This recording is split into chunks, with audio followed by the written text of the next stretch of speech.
Hello, everybody.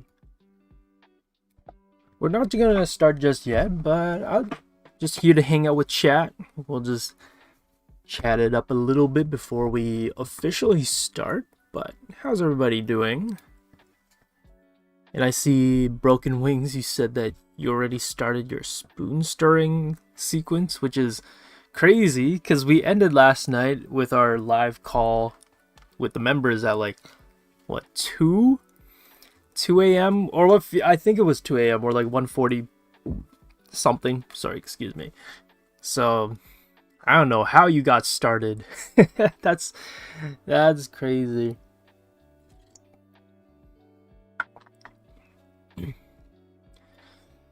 Yeah, today I might take like a free day. So last night ended up getting a little bit home late, so did not get a chance to actually work on this one. But today I'm free, so I think maybe I will hang around some of the voice chat rooms on Discord. And I'll just maybe I'll work on this, or maybe just like a painting that I've been doing. Just hang out with you guys.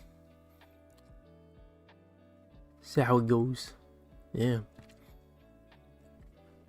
I have a question about commissions. A friend wants me to make them a Furzona, but I'm not sure what to price it. I'm alright in my art, but not the best, but pretty good.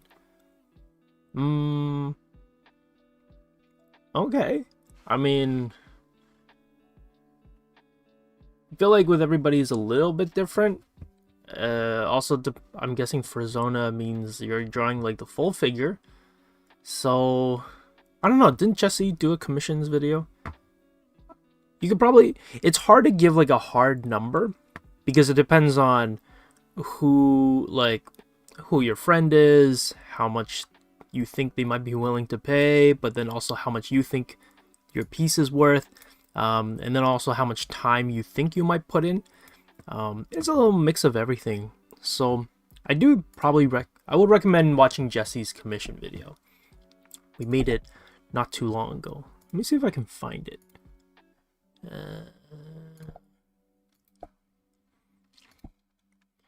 It'll give you like, I think it'll give you some tips in terms of how to think about commissions, because every commissions is a little bit different.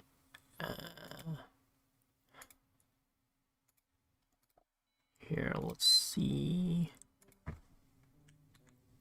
Here, this is a video Jesse made on commissioning. Might help. Oh, there it goes. Vin Vin also put one up. Yeah. Because I think it's the same video. I beat you to it, Vin.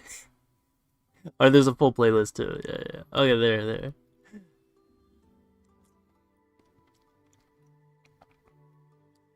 Apply to be hall monitor. Oh, cool, nice.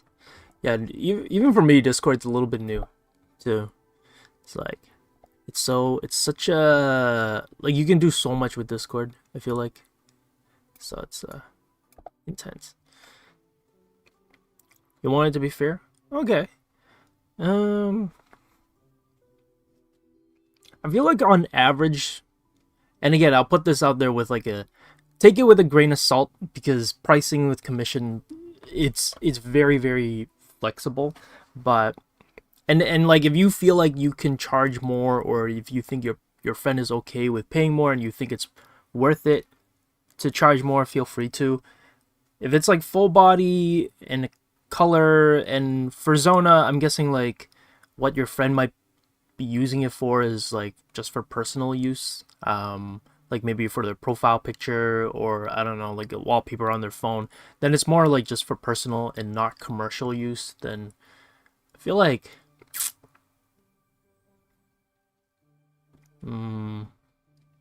could maybe range from like, I feel like I'm gonna be put on the stake if like anytime I put out a price, I'm like, don't burn me, don't mob me.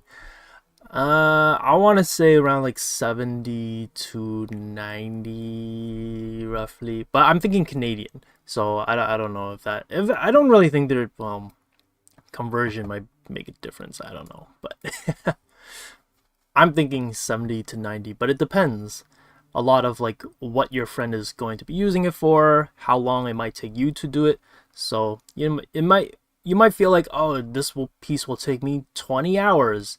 Well, do you think it's okay to for you to charge like 90 for 20 hours? Maybe not. So I don't know. It kind of fluctuates. Are you from Canada? Yeah. I'm in Canada.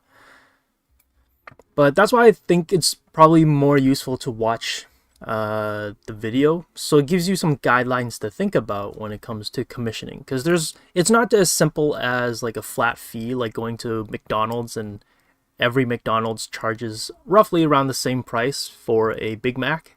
Art is a little bit different because there's a lot of not guidelines, but a lot of nuance to how you can charge and think about how to come up with the fee for it.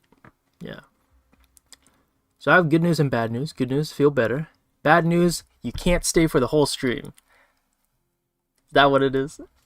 I'm putting it out there. I'm guessing. I'm taking a guess as to what the bad news. Oh, okay. I thought it was going to be like a lighthearted bad news. You have COVID. I have been hearing COVID is back. That is unfortunate. Is it bad? Or is it one of those minor ones where you just don't feel too bad? Because I think I got it one time as well, but it was just like a really, really minor sore throat. Wasn't too much. So I hope it's on the lighter side, like it's not too bad. And then it goes away soon in like a day or two. Yeah.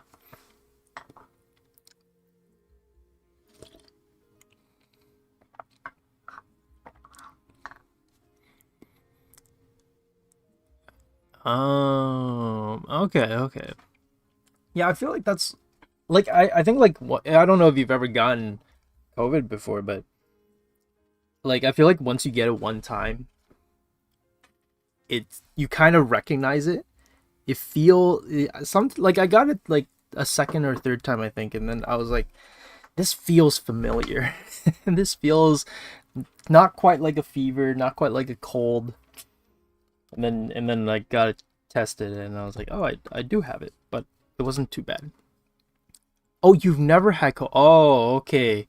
First time might be a little rough, so I hope it's not too bad. Hope you get better soon. Yeah.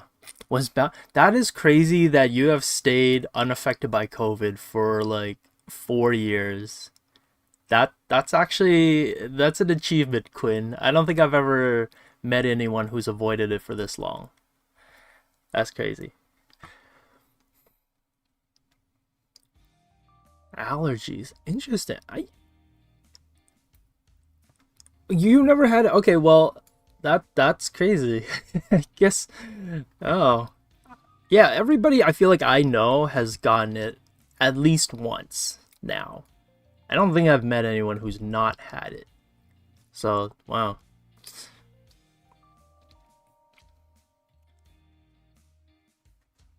I want to draw, but for once in my life, is saying no. Scab on your elbow. Oh. I guess do you draw on a really big table? I've never noticed that I need to rest on my elbow or anything. Had COVID 6 times. Oh my goodness.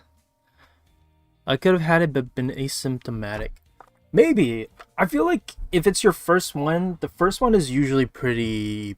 It's the one that hits you the hardest. At least it was for me. And then after that, it kind of dwindles afterwards. So you have the week off. Oh, nice. Yeah, camp's going to be fun. Okay, so it is 3:05. I'm going to start our stream session, but of course, we gotta do our little introduction. So hello, everybody. Welcome to the stream. My name is Josh. If you don't know who I am, if this is your first time joining our stream, welcome. If you guys are joining us again, returning viewers from like yesterday, welcome again. And yeah, we're gonna try to do as much as we can with this sequence.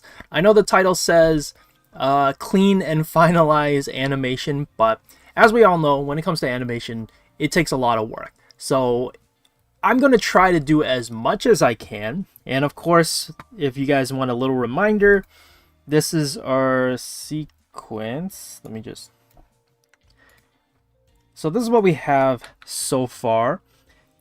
as you can tell by the storyboard on the left, I've not completed the full thing. So I'm gonna actually finish up the rest of it, like the last, I don't know, third or quarter of the sequence, and then I'm gonna clean up some of the frames. So I might not clean up all the frames, but I might clean up some of it, and I'm gonna maybe focus on mostly just the face and maybe like chest up.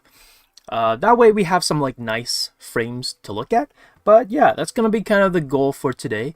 But yeah, welcome to our stream. And as always, if you don't know who we are Wing Canvas. We are a YouTube channel where we make art tutorials, videos on tips, tricks, and drawing advice to better help our fellow art nerds in this art community of ours.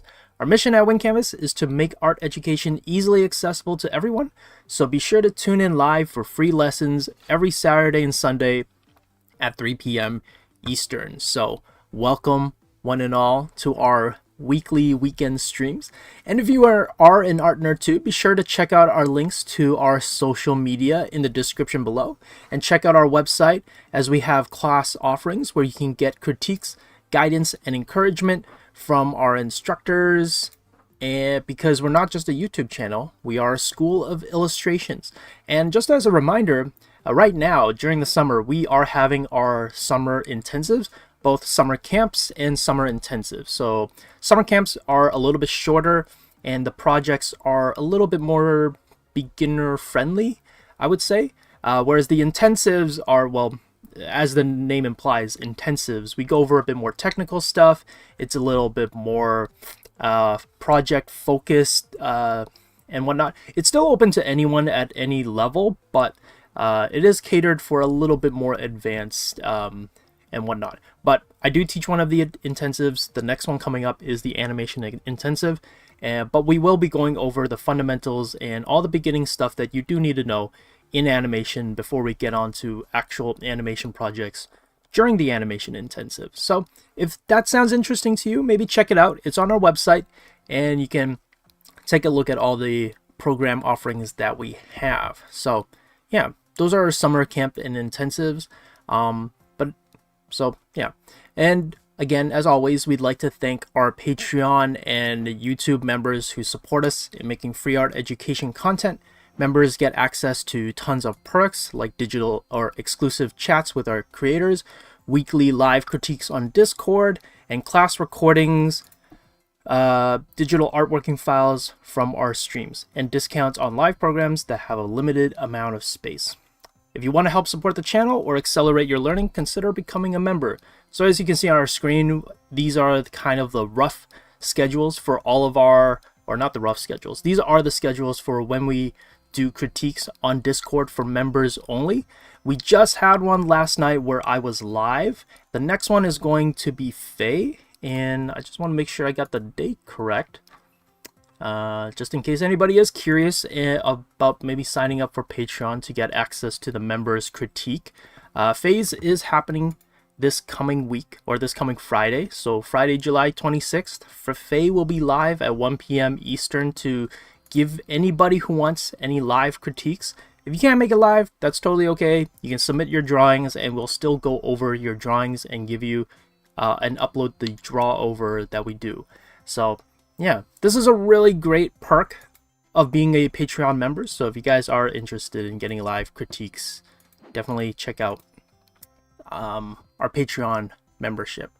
Yeah, and that's pretty much it for the housekeeping rigmarole, whatchamacallit. So yeah, let's get into animating. And because I was here last afternoon, I streamed yesterday, I am pretty much just going to jump right into the animation. I'm not going to do any of like the art challenge shout out, but we do have one more week to do it. So if you guys do want to submit your pieces for the art challenge shout out, feel free to do so. And yeah, you might see your piece on one of our streams. Oh, my question, I remember now, how long does it usually take to hear if you get to be a hall monitor or not in the Discord? I'm not too sure. I will hold on to that question and I will maybe ask shield when he shows up. But if he misses this question, I'll be sure to redirect that question to him, because I think he is the one in charge of like roles on Discord. So, but that was a good question. I will try to remember it and whatnot. Yeah. Okay, cool. So we're gonna start. I'm gonna start our sequence right now.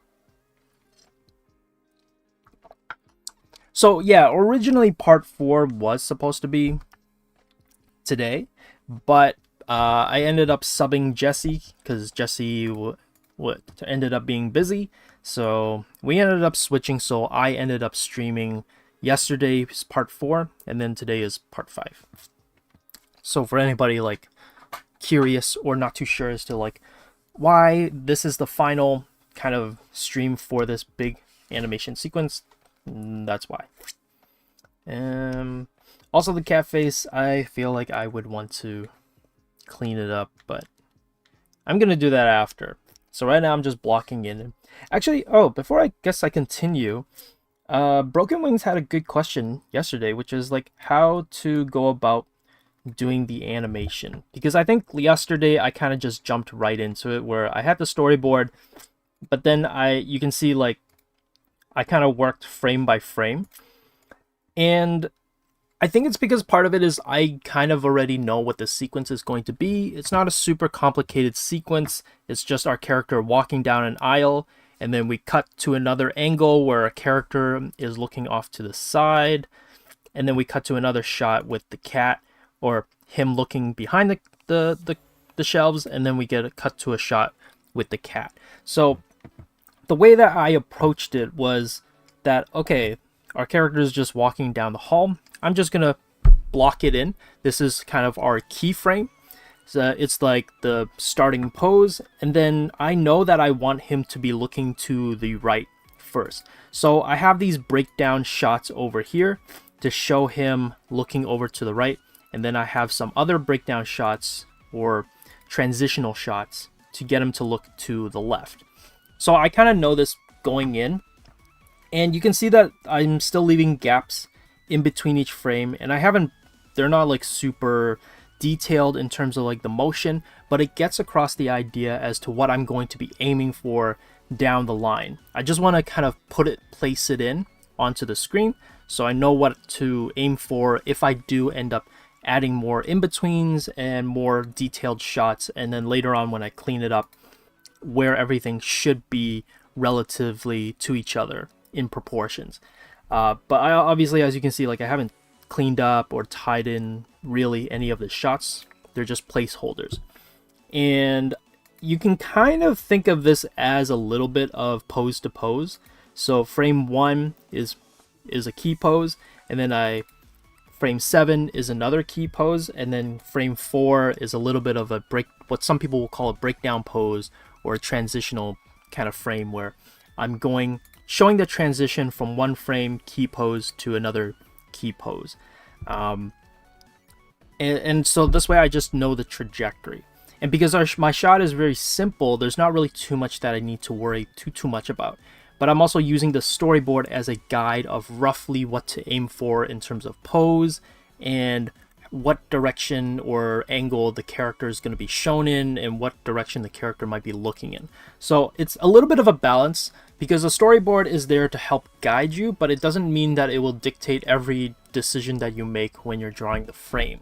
So yeah, it's a little bit of a balance, and it depends on the shot.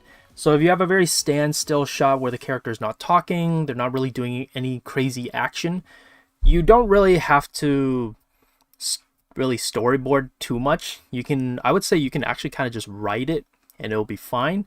You just might have to detail it out in your mind or in a script that like, I'll use Broken Wings piece as an example. He had a character stirring the pot with a ladle, and so instead of storyboarding just a person stirring, there's no real point to doing that. Instead, what you can do is just write down, character will be stirring pot for 20 frames, going back and forth with the ladle, and that's the only motion. This way you at least know that that's what your goal was and your intention was at that time while you were storyboarding it or scripting it, or else no one else will really know what you're aiming for, especially if you're working with a larger studio or a group of people. But if you're working by yourself, I think something as simple as that is kind of good enough. So that's how I'm kind of approaching this, because I know where the sequence is going, and in my mind I already know what I'm doing in this sequence, so I don't have to really block it out too much. I can kind of just not wing it, but I am blocking in all the key poses, making sure the poses look nice, that the angles are clear, the transitions between actions make sense, and that everything's framed up nicely. That's kind of like my main goal. That's my objective when I was doing these. So yeah, 10 more days till my birthday. Whoa, birthday, nice. Happy early birthday. I don't I don't know if I'll be there, like if your birthday will land on a stream, but like when I'm streaming. But if it doesn't, happy early birthday. Any types on trying to animate with paper, then scanning it into my computer to use an animation software? That is crazy. I mean, you could, that's like old school way of doing that, Aaron Kelly. That is I haven't heard of anyone doing that before. You could try it. It will be tough. I think you can do that like Clip Studio, and I think even Photoshop should give you an option where you can do that, where you can scan in an image and what is it? Scan in an image and then play it as a GIF. I think it works. Yeah. Okay, cool. Well, enough of that. I am going to actually start streaming now. Okay, so I put my chat. Is there not a way? Oh, restore chat. Okay, here we go. It's streaming the 28th, but I'll be at a party, so I'll miss it most likely. No worries. Well, happy birthday. I hope you have a good time. Whatever it is that you'll end up doing. Okay, I'm just gonna reposition my tablet here. Okay, the next shot, we got the cat. I really like how the cat looks in the storyboard, but I just wanted to block in roughly where it will be so that we could kind of end off the animation sequence in a nice spot. But now I'm gonna continue on. We will slowly but surely continue on with our piece. Let's see, the next one is very similar to the cashier shot. Maybe I might just duplicate the cashier shot then. Little cheating over here. So if you're using Krita, and if you didn't know, you can always control, click, and drag the frame to duplicate it. Obviously, I don't want the exact same image. What I want now is to reposition it, because on my storyboard, I have it in a different shot. And he's also a little smaller because we wanted enough space for the ghost to come out. And it looks like it's a bit more 3/4. So, yeah. Gonna do that. Oh, and for anybody who missed, the colors on my frames for my timeline, they don't mean anything in terms of like the shots, or not the shots, but the action itself. It's really there just to help me know which one is the beginning of a shot, the end of a shot, beginning of a new like camera angle, and the end of that camera shot, and then to another shot, end of that shot, beginning of the shot, and then of course end of the shot. So since we're at a new angle here with our character, I want it at a different angle. I'm gonna color it yellow so I know that this is a new shot. This is just how I'm doing it. I'm not saying that this is the official way of doing it or the only way to do it, but yeah. Thank you for the art help. Kind of off-topic question. I just started using Krita, and I'm wondering if you've ever dealt with audio issues. Yeah, the audio in Krita is a little bit... It's not the best. I haven't updated it in a long time, so... I don't know if you have the newest version, but The audio file, I think, needs to be a WAV file, so a wave file. And then when you put it in, you should be able to hear it if you just play the timeline, like just normally without scrubbing it. But if you do scrub it, you will hear it, but it won't sound very nice. So it's not like Maya where you can scrub it really nicely and you can hear every bit of the audio really distinctly. But on Krita, it's not the greatest. It's a little bit scratchy and a little staticky with the audio scrubbing. But it technically is there. It's just not the best. So it does make syncing audio, especially like lip syncing with Krita, a little bit harder. So yeah, you might have to do a little bit of some timing work on like on a sheet of paper, on an Excel sheet maybe, in order to do it, because it's a little wonky. It's not the best, unfortunately. Yeah, no problem. Glad to help.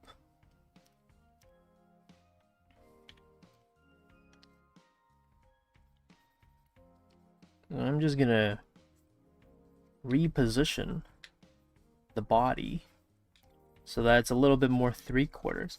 I know this feels a little bit like cheating, but you know, we do what we need to do in order to make it work.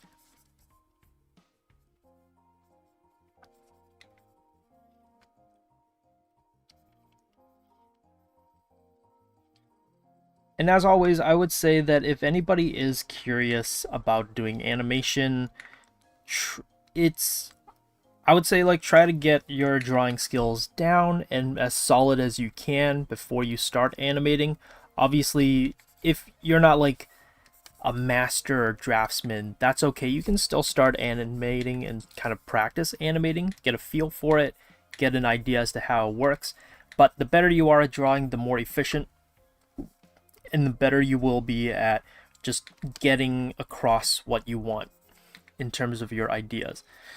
And like even right now, like even though it's really, really rough, it's still okay because I understand what I'm aiming for. I understand like the shot that I'm trying to get at.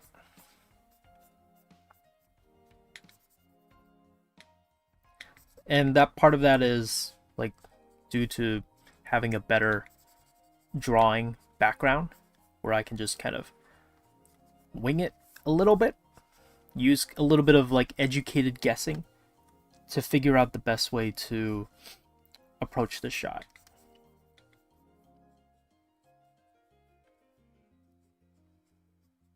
So like you can see, like I took the shot from beforehand and I recontextualized it, so I can save a little bit of time, save a little bit of drawing effort in trying to figure out what this character will look like and everything.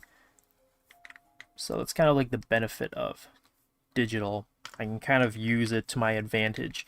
And I would say like if you are like, the great thing about digital animation is that use every tool to your advantage. You know, take advantage of every shortcut and, you know, thing that makes drawing easier. Take advantage of it. Because animation is already very complex and there's so much time that you can spend on it. So, yeah. Hey, Kevin's here, yeah. I remember someone told me that duplicating is cheating and that I'm not an actual animator for doing so. You know, like, I can see the sentiment behind it. Like, I think by duplicating, you are taking a little bit of like a shortcut and not getting a chance to practice your draftsmanship capabilities every second that you get. But at a certain point, it's kind of like it doesn't really matter too much for me. Like it's, if you know you can draw and the shot looks exactly the same there and you're just blocking it in, there's no point in being like, oh, I can't duplicate. Yeah, just duplicate it. It's fine. It's not the end of the world. It's okay. And Kevin has made it. Kevin has joined the stream. Look at that. I think what I'm gonna do here is I'm actually going to make a new layer for the background. I'm gonna call this the, actually I'm gonna call this cashier shot 3. This is shot 3 of cashier. So the reason why I'm numbering it that way is because this is shot 1 of the cashier. So like this is one angle on my storyboard, and then this is a second shot where we see the front, or I guess the part of the cashier where you would be typing the keypad stuff into. And then we have a third shot of the cashier, which is at a slightly different angle and it's zoomed out a little bit more. So I just want to separate those shots so that I can turn on and off them without having to worry about it. So yeah, that's kind of how I'm approaching it. All right, thanks, Vin. Thanks for helping out. With the looping stream from the pot, the static background, and each of the two characters being a separate animation folder. Okay, so how the way you can think about layers, or I'm guessing what you mean broken wings is by the layers. So if I were to, like, for example, I'm gonna have this ghost here. I might put this ghost on a separate layer, so I don't have to worry about like any kind of errors that might appear when the ghost interacts with my main character. So what I would do is, right now I have blocking shot 1001. This is with just nils, but later on I'm going to add in the ghost when he turns around, and probably in this next shot over here I'm going to make a new layer, and maybe I'll call it ghost blocking 1001, so that I know it's just for the ghost. And then I can kind of like separate it, and if I need to make tweaks and adjustment to the ghost, it won't affect the secondary character. And if you want to think about it in the traditional way, it's kind of like when you have multiple animators. Some animators worked on character A, another animator would work on character B, and those two animators worked on two different cell sheets. And then later on, when it's printed, it would be printed out on two separate cell sheets that then get overlaid on top of one another. This is like old school, before they had digital and they would scan it in. But you can kind of think about it like that, and that's kind of what we're doing, is that each character is associated with a different layer. So the background would be on a different layer, different shots could be on a different layer, and you can really make it as in-depth if you want to. It just, you might have just do a little bit more work in terms of keeping, like managing and juggling all the different layers and which one is which, and which one shows up in the timeline, when and where, and all that kind of stuff. But yeah, that's kind of what I would say is how it would work. Hope that helps.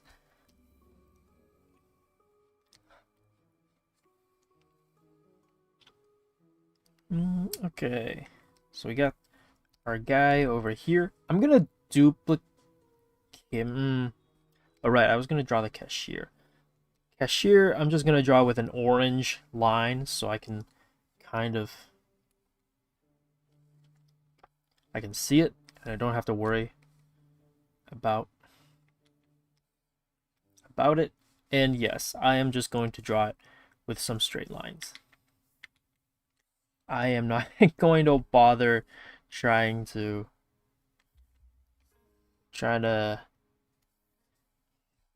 get a clean shot by hand.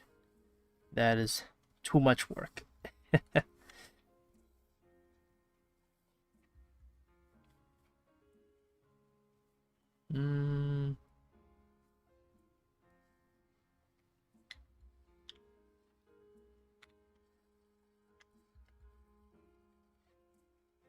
How are you guys today? Yesterday was actually really nice. I don't know if anybody ended up going out yesterday, but weather was nice. It wasn't too hot and whatnot, so it was pretty good. It was not bad. Oh, and yes, I also saw Broken Wings. I saw that you mentioned Biden dropped out. Yeah, it's interesting. It's crazy. It's going to be interesting to see how all of this fans out. Oops. Okay. Hey. That's a really tall shelf, I realized. For like a convenience store, I'm like, are convenience stores those things really that big? That's interesting. I don't know if they are. Okay. Then we're gonna draw the cashier machine. Cashier, let's put it around over here. So I guess this could be a little tutorial for perspective and object drawing. I'm laying down where the like cashier machine is sitting on the, in terms of like on the counter, like how would it be sitting and lying down on the counter, so that this way I will build on top of it. So I'm thinking about it as if I'm laying down the foundation, and I am still keeping track of like perspective, like how this part of the cashier should be angling, oops, should be going this way. So I am keeping that in mind as I'm drawing it. And let's see, cashier. Let's put it. And of course, I made the cashier diagonal. It's a trapezoid. Of course I did. It's yeah, I'm just gonna eyeball it. I'm not gonna try to get a perfect trapezoid in perspective. I'm just gonna wing it. It's good enough. Something like this, probably.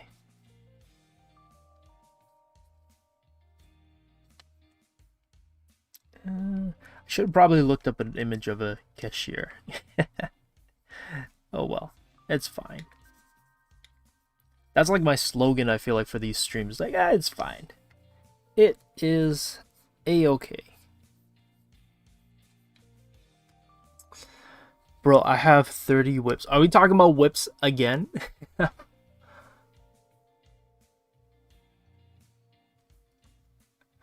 Hands. It's always a bummer when you draw a hand and it looks great the first time, and then you realize that you either have the proportions wrong, you feel, or like it's connected to the body incorrectly, and you got to redraw the whole hand. That always sucks, because you're like, I got it right, I got the hand right, and then you have to like redo it. It's terrible. Something I noticed is that, at least in Clip, it seems like folders in animation are sort of like layers in drawing. Oh, okay. Yeah, I've never animated in Clips, so I'm not too sure what the like how they approach it in Clip. But if it's similar to layers and it works either way, then that's fine. Like, what you'll notice, or what even I notice about different drawing softwares, is that they'll just name things differently. But once you find out what the function is, every drawing software and even animation has somewhat similar functions to each other. They have shared functions, meaning they do the same thing. Like the transform tool maybe might not be called the transform tool, but it might be called the free shape tool, or the free rotate tool, but it's basically the transform tool, but they just might call it differently. But once you find out like what they're called and what they do, it's the same thing. So if it works for Clip Studio by using folders, and that's how you can separate different things but have things be in the same shot at the same time, then yeah, that's totally fine. Currently fighting the urge to start. Don't do it, Quinn. Finish your drawing. High, only 33. Oh, 33 is 33 nice? That's kind of hot.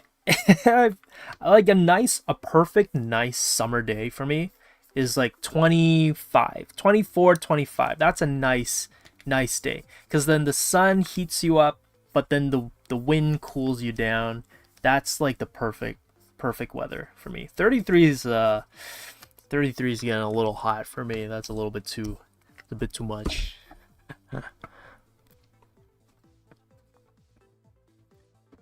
I've never been to a book event, but that sounds fun. I would love to go to one time, one day. Hello, Flighty. Thanks for joining. Go with the urge. No, don't encourage her to do it. They don't want you to work on those. Work on new. No, don't do it, Quinn. Fight it. Is nice for Texas summer. Oh, okay. I feel like in Toronto we do get pretty humid, and it's 33 is not ideal. 33 is a bit much. 50 to 70, that's cold. Okay, that's a bit too cold. 70 is like 20 or like 19 Celsius. That's a bit too cold for summer. Like 20, 22, 24, 25 with a medium humidity is perfect. And I don't want it any more than that, but unfortunately Toronto does not have that. Oh, it feels like the Akira. It does, like the brain shock, right? It gets so hot where I live. You know what? Toronto can also get pretty hot. When it gets into a 30, like 33 with high humidity, oh, it is terrible. It's disgusting. It sucks when it's that bad. But luckily, so far we haven't had it too bad. Like, it's hot, but it's not unbearable. So right now it's in a good spot. We're in a good spot right now, I would say.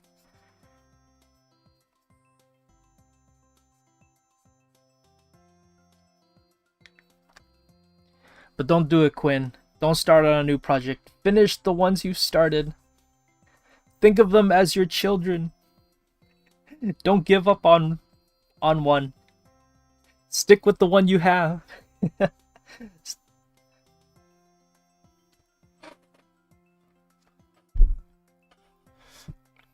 Leave me alone, dude. Yeah, it's like exactly like that. 100 no way. 100 Fahrenheit? What is that? Like 40 Celsius? You guys all speaking in Fahrenheit here. I gotta do like mental gymnastics to figure out like how, like what that means in Celsius. 109 sounds disgusting. Yeah. The file button is looking real nice right now. You stay away from that new file button, Quinn. Don't you look at the pieces you've already drawn.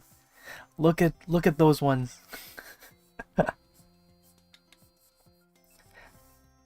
What this feels like too is like that you know that Lord of the Ring meme when Elrond is like, Isildur, throw away the ring, and he's like, nah. And he gives that like dirty, smirky smile. That's you right now with the working files. I'm like, don't do it, Quinn. Don't do it. And then you're like, nah, that ring.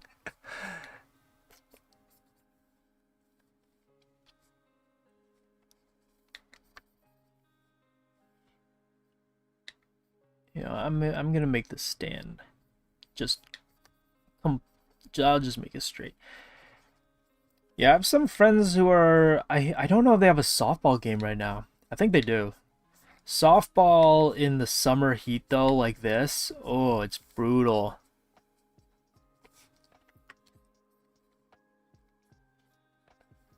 But the last time I watched them play softball, it was ridiculous. So we had like a whole week of a heat wave, and then all of a sudden, Mother Nature just decides, I'm gonna make it 20 degrees with wind, high wind.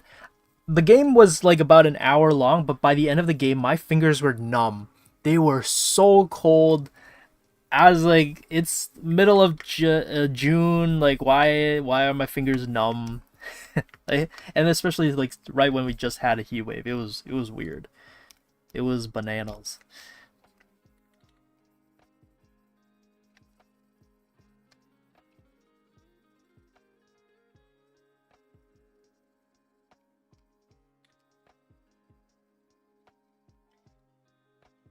I'm sorry, Josh. No, Quinn. No. It is that Lord of the Rings meme. You have failed me. I've literally been here chatting the entire time. Stop throwing shade. Wait, what? Who's throwing shade at Kevin? Kevin, don't lie. I'm just scrolling through the chat. You have never. You just showed up.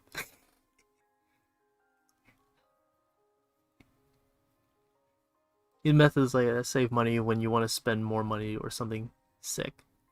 Oh, throwing shade at yourself. Wait, what did... Throwing money? On what? Throwing money on what? Sheer shot. Okay, gonna put it here. Um,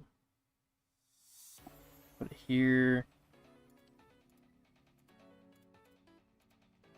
Okay. This is a blank shot. Okay. Sometimes my brain has to do a little bit like, oh, let's see, right. It's like, there's no shot here with the cashier, so it shouldn't show up anywhere, and then it should show up around here. Okay, cool. Actually, I guess I could take this away. Don't need that there.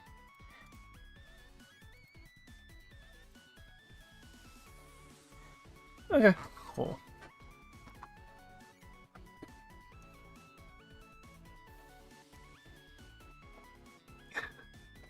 Very good. Or it's like the Star Wars meme, you know. Good, you know. Good. You know, after you make a new drawing after 30 whips, it's that Anakin meme of what have I done, you know. Have you seen those? It's so jokes. It's like, what have I done? And it's like the Google autofill of help. I've accidentally built a blank, and it's like the weirdest stuff. And one is like, help, I accidentally built a Jeep. And it's Anakin be like, what have I done? But it's like, how do you accidentally build a Jeep? How's that a real thing? Just did 2 pieces of Poseidon and Hermes. Hey, look at that Hades love here. Copy paste frame tool and flip a clip. Yeah, exactly.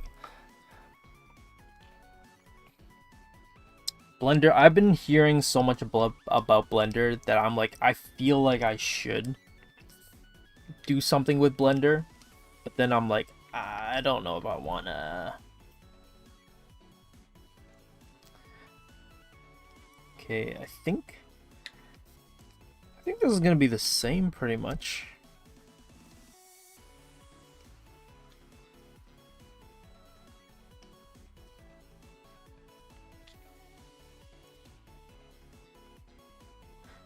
Tell us more about your approach to designing the cash register? What do you mean? It's just a cash register. I love your cash register. Is it too big? I feel like it's a really big cash register. I feel like it's a little bit too big for a cash register. But I don't know. I just wanted to make it look visible, you know? Or would this be different?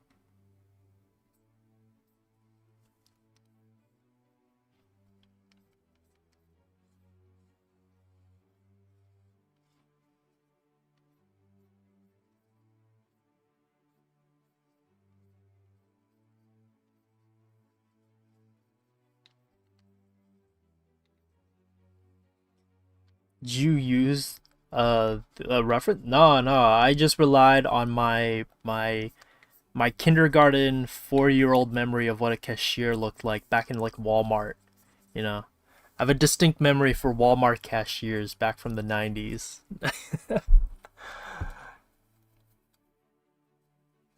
They were bigger in the 90s though, but maybe I don't know, maybe it was just cuz we were kids, so everything just seemed larger, you know. Like the Walmart cashiers, you're like, "Dang," as a kid you're like, that's a big register, you know. Sure everything's huge. Yeah. You know, like how when you're a kid and you're like grade 1, and then you see like an 8th grader, and you're like, man, you are huge. And then you become an 8th grader, and you're like, huh, I thought I'd be taller. You know, all the 8th graders seem huge. And then you're like, wait, they weren't that big? It was all a lie? You know, that's what it feels like sometimes.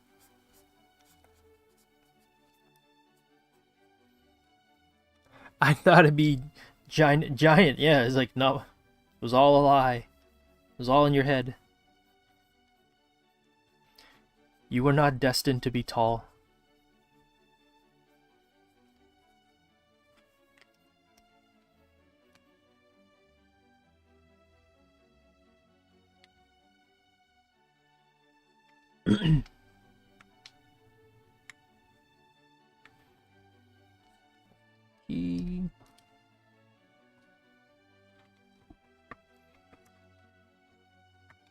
Oh, who was it? It was Lycan, right? I think Lycan had a question about being a hall monitor. Was it? Was it Lycan? Someone had a question about being a hall monitor. I don't know if it ended up getting resolved, right? Like, or did Vin answer that? Not too sure,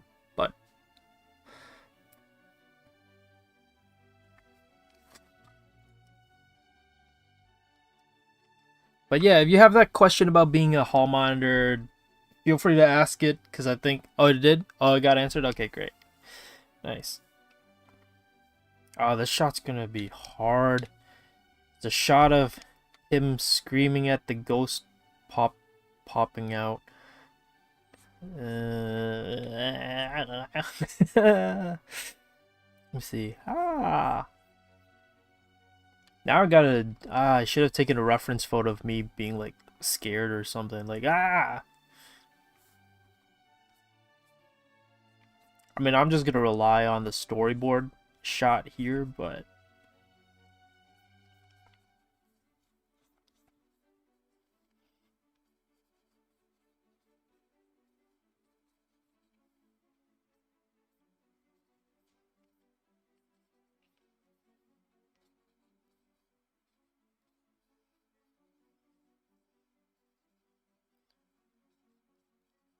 Sorry guys, I'm going a bit quiet because I'm trying to figure out how. Like, what would someone do in the shot like this? It's like, ah, You know what this reminds me of? If you've ever gone to like or seen those promos for haunted, like those walkway haunted attractions. So if you've ever been to Niagara Falls and you're from Canada, you'll know exactly what I'm talking about. Kevin knows what I'm talking about. You know those like that Dracula walk through haunted house, and then they sell those like photos, like you see in advertisements of like those photos where they're like showing people scared while they're walking by a glass window and there's someone like banging on the glass to scare them and they look like scared. Yeah, this is what it feels like I'm drawing. It feels like I'm drawing Nils as those like ads where he's just like but it's not like a realistic like scare. It just feels like that's what I'm drawing, like a fake reaction of a scare, like oh yeah, I'm scared. Oh.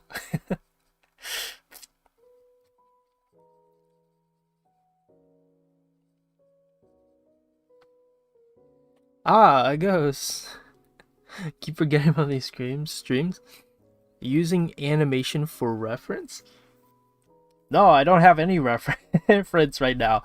I know I'm being a hypocrite. I'm like, guys, always use reference, and then here I am just like, do you use reference for how it should look like if he's scared? No, I didn't. I'm not using any reference. It's terrible. Drawing him also, like, if this was like a full animation where I animate the whole thing, animating him turning around would be a pain in the butt. I feel like in order to solve that, I would just cut to a new shot or a new angle of him scared, but I don't know why. I'm like thinking about this now where it's like, oh, in order to cheat that, I would draw him in a new angle. So I wouldn't have to draw him turning around. Like the sequence of animating him turning around, I wouldn't have to do that. But now as I'm talking about doing that, I'm like, maybe I should do that. The stubborn part of me is like, nah. It's fine. The other part of me is like, but on the other hand, I wouldn't have to animate him turning around then, you know.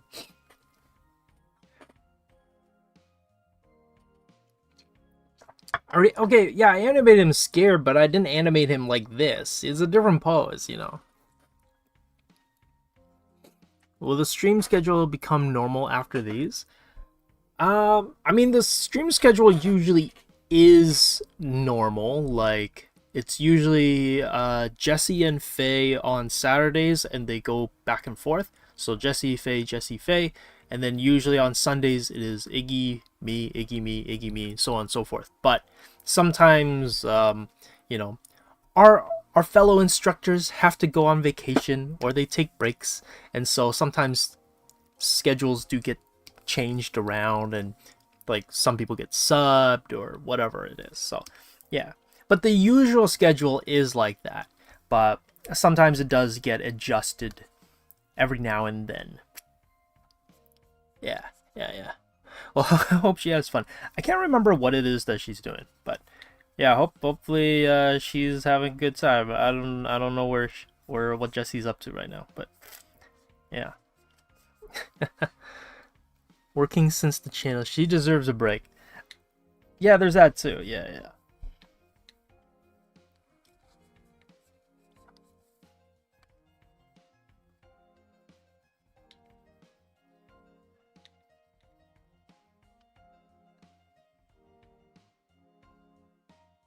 I'm not gonna draw the expression. I feel like that would be for cleanup future me. So right now I just want to get the pose, like the overall gesture with like the hands and like where the head is going to be and all that.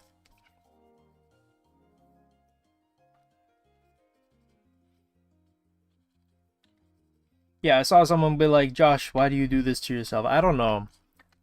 It's ambition, you know, like I have these ideas in my head where I'm like, oh, that'd be really cool, that'd be a lot of fun, but I don't think through of the logistics of it, which I guess that is what a producer would be, to kind of talk you through the logistics of budget and time management, which I don't really have the luxury of. I guess that's technically Kevin's role, to be like, hey, maybe that would be like a little bit too hard to do in 4 hours, but you know, we like it ambitious here, I guess. We like to challenge ourselves here and kind of have a little fun on stream, going over showing how much work it can kind of be sometimes. Yeah. You also deserve. You probably have one of the hardest jobs. Anime. Yeah. I mean, I have some breaks here and there. You know, it's all good. She's with her family. Oh, okay. That's nice. I need a vacay next. Not counting not being late. Yeah. Vacation. I mean, we're gonna have a break, I think, sometime around end of August. So it's all good. We're going to do the whole sequence in one stream. It was overly ambitious, to be sure. Yeah. I play volleyball to unwind. Yeah, exactly. When I hit that ball, it is to let out a lot of like stress and be like, I animated for 4 hours this weekend. I'm gonna smash that ball into the ground and hopefully not into someone's face. Yeah, here's the crazy thing. One time I had a tournament. It was like finals, or it's not finals. It was kind of placement holder playoffs, meaning like the last day that you play, you're playing to determine what spot you will get for the next season.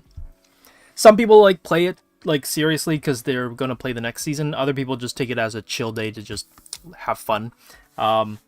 And one of the teams, I was looking at one of the players and I was like, oh, she looks a little bloated. And then my friend was like, yeah, I think she's pregnant. I'm like, there's no way she's playing volleyball while pregnant. That's crazy. And then later on, I forgot how I found out. I think like one of our team members asked that team, like, oh yeah, is she pregnant or something, or like somebody mentioned that she was pregnant, and I was spiking to her for like the whole entire game because like I can't aim. I'm not good enough to aim really well, so I kept spiking to her, not intentionally, but just because that's the natural way my arm is swinging, and that's what just so happens to be right where she was. She's in the spot where I always spike to. And then I find out that I've been spiking to a pregnant lady the whole time, and I was like, Oh no! Oh no! I feel so bad. No, that was not intentional. My bad. But yeah, that was crazy when I found out she was pregnant because I was like, "You're playing volleyball, a sport where you could potentially get spiked at, and you're pregnant. That's crazy." But I mean, she did fine. She was great. Yeah. You aimed. I did not aim. I didn't even know. Or you animal. I didn't even know she was pregnant. I was just like, oh, she's kind of bloated. Haha. But did I was like, there's no way she's pregnant. She looks pregnant, but I'm not gonna, ask, hey, are you pregnant? That's kind of rude. You don't do that. So I'm. Never too late. She's trying to work the pregnancy out. Oh my goodness. I can't even remember. I think someone asked like, "Oh, how many months are you?" She was pretty far along. I think she was maybe like 5 5 or so months. So, she was like halfway there. It was wild. I'm like, "Dang. Okay, well, lady, all props to you for for for doing that." Brother, the baby ready for volleyball? I guess so. That's one way to think about it. You'd be like, oh yeah, she, like what the mother experiences sometimes can get like imparted to the child inside of the womb. I've heard like this is a thing, a possibility. And so, I can kind of see that, like maybe the kid grows up and comes out and like, I love volleyball, just automatically. Automatic love for volleyball. No reason behind it. The moment it comes out, the moment it's birthed, it's like, I love volleyball with a deep voice. No voice change needed.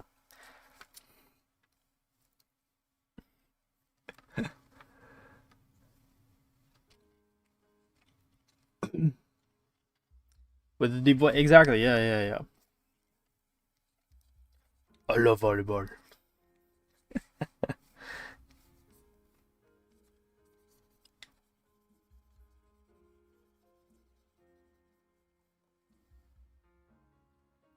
Just shows up in a volleyball uniform. It, yeah, yeah. The nurse comes and swaddles the child in volleyball gear, like automatically. And it would even be more jokes if it was like the high Q volleyball, um, uniform. Actually, I just realized he's holding the. Oh wait, no, wait. What hand do I have? Oh, okay, yeah, okay. I do have it right. I was like, wait, is he holding the lamp with the hand he's punching? But no, it's the other hand. Okay.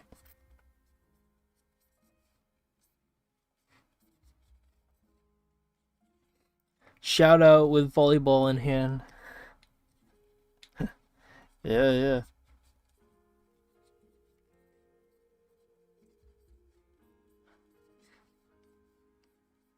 The best volleyball player to ever live. It's like, oh, how come? It's like his his mother played volleyball while she was pregnant with her. That's why.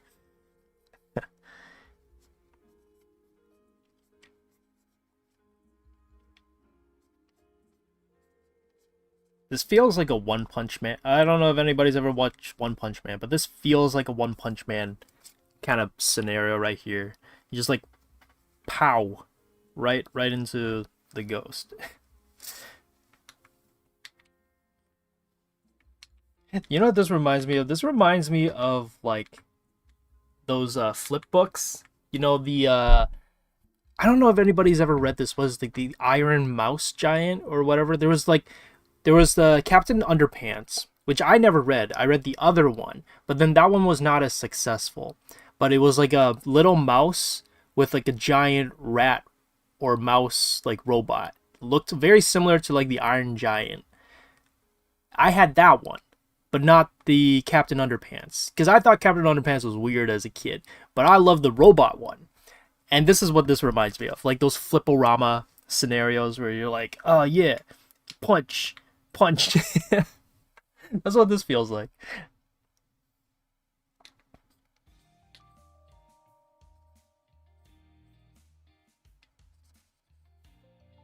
No, no, no. Maybe it's a bit.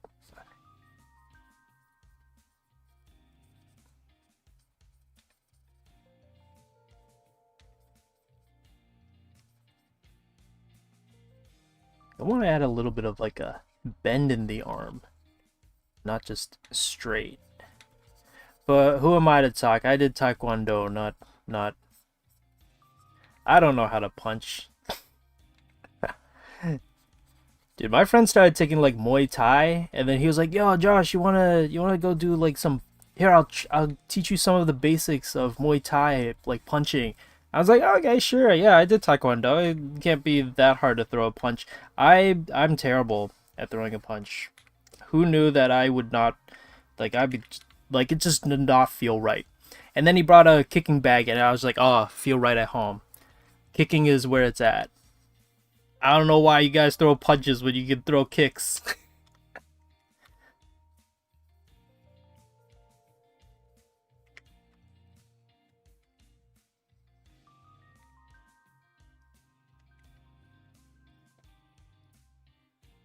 AKA Sun.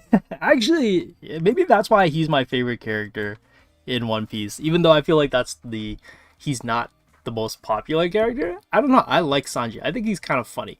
He is a little bit dated in how he's written, but I don't know. He's just a charming fella. You know.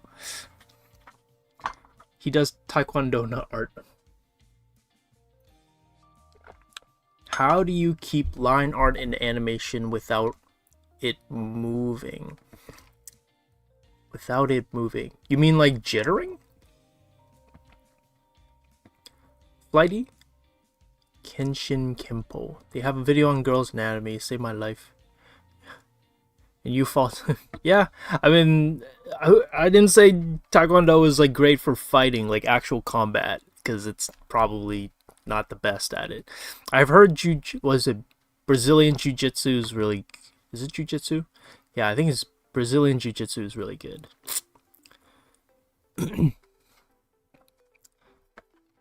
So I have yet to watch the live action. I don't know. It just does not like. I heard people liked it and that it's like better. But I don't know. I'm also still going through and reading through One Piece. So like the manga itself, like I haven't watched it because I don't want to waste that much time. If you want to watch it, all power to you, I guess. But yeah, I do not want to watch. I do not want to watch the anime. Like I don't know why, but like I love Cowboy Bebop, and I would rather rewatch Cowboy Bebop than start like the than start like the live action One Piece. But again, no shade to One Piece live action. I heard it's great. I don't know. I don't have any desire to watch it.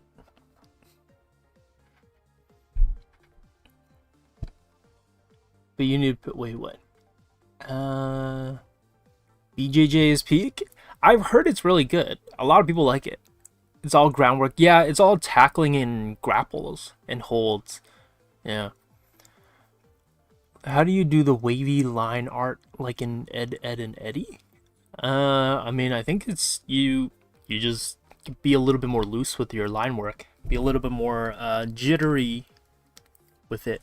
Like not having to worry about the the cleanliness of it. I don't know. I can't remember. I'm like trying to draw Ed, Ed, and Eddie from memory. I'm pretty sure this is not what he looks like. I just remember it's such a weird, funky art, but it's I never got to watch it, but I know what it looks like.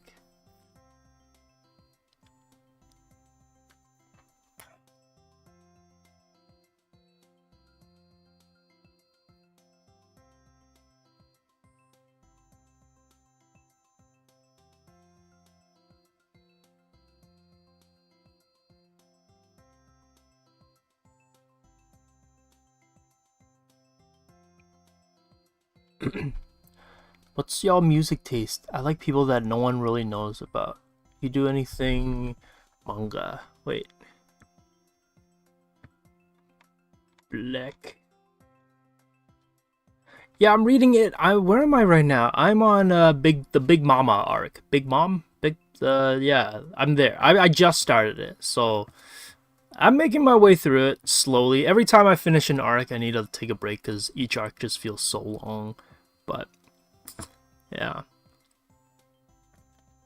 Yeah, I feel like the live action is a good way, like alternative for people who have heard a lot about One Piece, but don't want to watch the anime or read the manga, but kind of want to check it out. I do think like the live action is a good way to ease into it.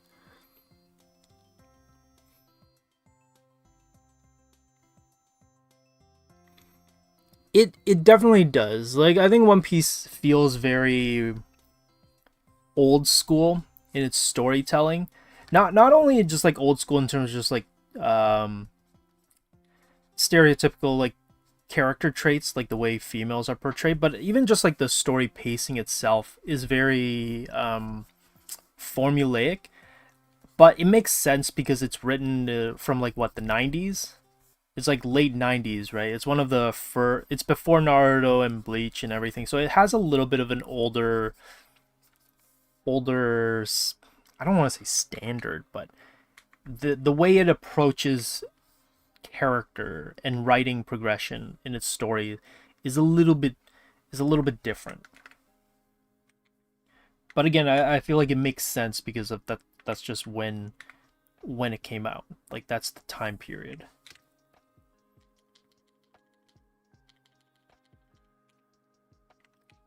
Which I find like extremely fascinating because if you read Bleach now, I think Bleach surprisingly holds up quite well in terms of its story writing.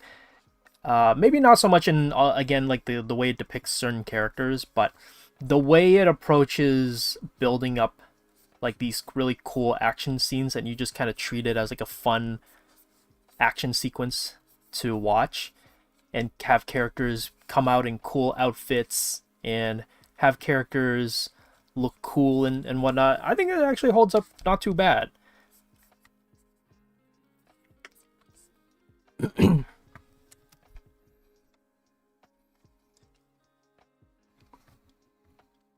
Could wait for Wit Studio One Piece adaptation. Yeah, obviously they're making. I mean, Oda in general just makes a lot of money, regardless of if they even needed a live action. The live action just made them more money, but they're already making a buttload of money just in general. 10 more days till birthday. Yeah, we're all counting down to it. Favorite god in Hades. Uh, in terms of like design, who did? Ah, that's a good question. I really like Meg's design. I know that's not really like maybe it doesn't really quite answer the question, but I really like how Meg's design. Like I like the whole one wing design. Actually, all the Fury sisters look really cool in just like the way they're designed, like the jewelry that's on them. Uh, Artemis is so you. Yeah, you know what? I like Artemis too. But in terms of their boons, I love Aphrodite and Ares because if you get certain combinations, like you get the Doom. Oh, also it depends on like the bow. You get the bow where if you shoot someone and the person becomes targeted, and then the next special you use only hits the targeted person. If you have your Doom linked with the special, and you get weak from an Aphrodite on your attack, that combo, and then you get the duo with it, and you get prolonged weakness, and you get the duo boon of Aphrodite and Ares, and then you get the stacked Doom where it's like it's delayed, but it's stronger by like 50% or something. Like your Doom is increased by 50%, but it takes longer for it to take effect.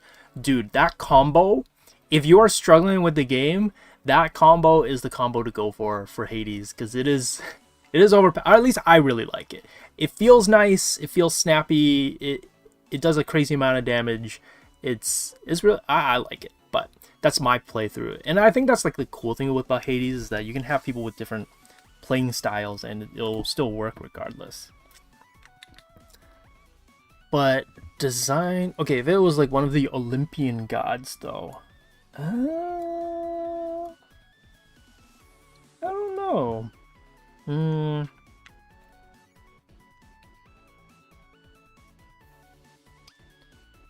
That punch looks so funny because it's so fast. Oh, pow. Here, you know, I'm just gonna space it out so it has a little bit more oomph to it because that's so funny looking. Gonna also clear cache.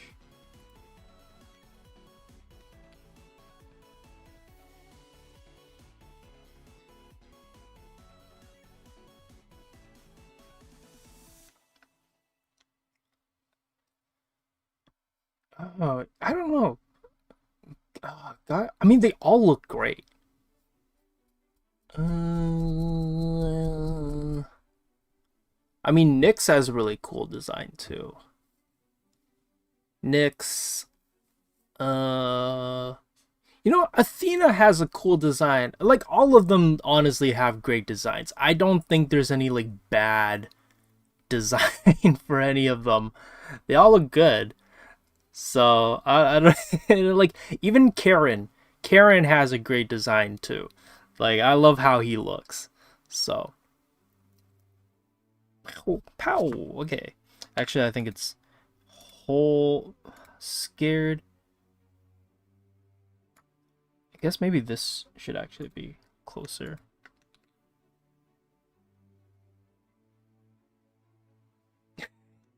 Karen. Yeah, I call him Karen. Karen. Oh, also, you know what? I actually really like Demeter's ice beam. If you get like I like using the timed well, I like timed cast rather than having a default 3, but you get the timed cast, you get maybe Hermes' quicker recharge, and then you get the ice beam from Demeter. You can like at the final fight, you can basically just start shooting like 3 beams at the same time, and then it like does so much just constant damage. And then if it's even crazier if you get the duo, I think, of Artemis mixed with Demeter, then basically what happens is the beams just full on track your enemies without ever losing sight of them. So it's actually really, really good. It's really crazy.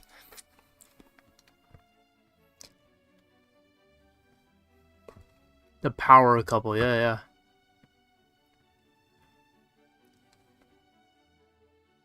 Rebecca. Oh, dude, okay, I have such a big problem with the Dressrosa arc. My friend was like, "Oh, what'd you think of the Dressrosa arc?" And I was like, "Look, it was all right, but it felt too samey like all the other arcs.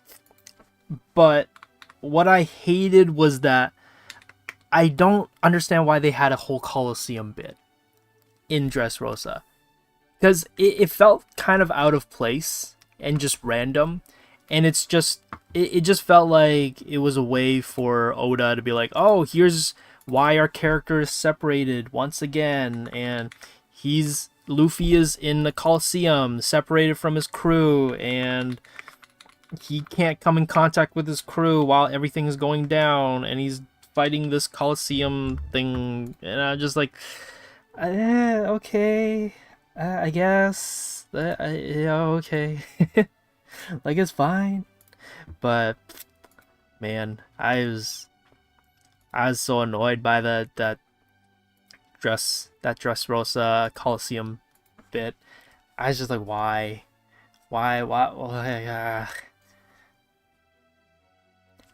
It just annoyed me because it didn't feel like it made any sense.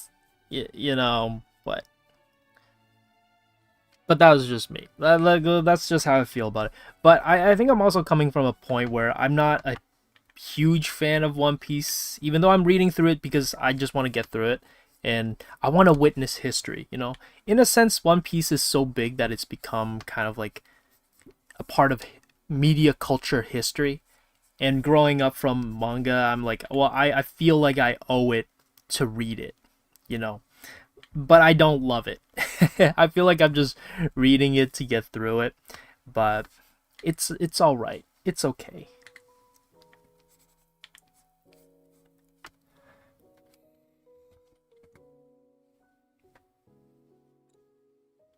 That's crazy that Karen only has like a few lines. That's hilarious. Orpheus. Oh, actually, okay. My favorite character design is actually Eurydice. I love the way she looks. Like the hair being like branch roots, and then it becomes like a tree, like as part of her hair, and that expression that she has, and all like the tattoos on her body, and like the clothes, and like all the little food jars hanging from her belt. I really love Eurydice's design. She is really like what has one of the coolest design. And I just saw that Flighty, you said Eurydice's design is really good. Yeah, I think Eurydice is my favorite. Eurydice, and I honestly like I love the way Meg looks too. I think like she's got a really cool like design. Like the Fury Sister designs in general. Like even was it Tisiphone? Tisiphone's face is kind of gnarly, but I kind of like it too. As well, series hit a milestone with how long they're going and how many chapters they had. Yeah. If you tag general chat, she'll know where it is. No idea. Okay, the ghost is coming out over here. I just realized I never came up with never came up with the design for the ghost properly.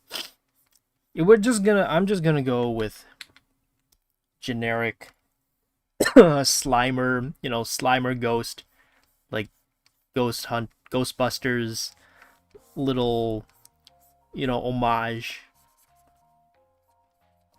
you know.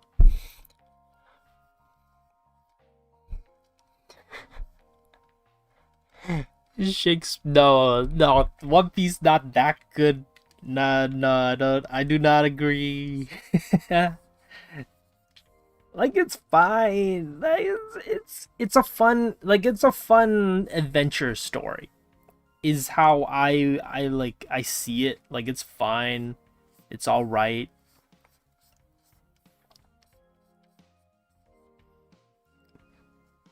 But I don't know, man.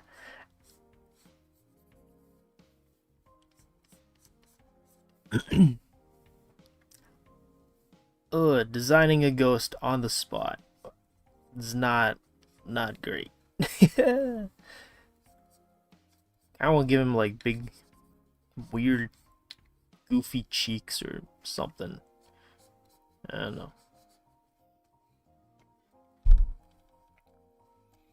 It's the best story ever to. Oh my god, no. Detective Conan is also crazy. Like it's such a long series. It's insane. Pinging something Kevin had to use.